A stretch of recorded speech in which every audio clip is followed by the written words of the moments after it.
A water diversion project across a desert in northwest China has been in operation for more than 2 decades, providing much-needed water to residents and safeguarding the local ecology.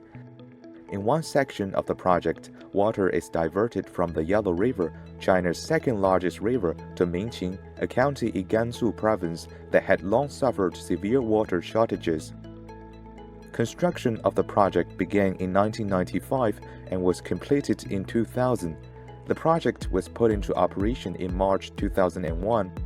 截至2022年为止，累计向民情调水17点55亿立方米，为食养和流域生态文明建设及管区群众增收致富提供强有力的水利支撑和保障。The water diversion project is part of the Jingdian program. The program comprises several water conservancy projects benefiting some 500,000 locals. 工程的建成产生的生态效益跟10万亩的设备防护林形成一道绿色的长廊。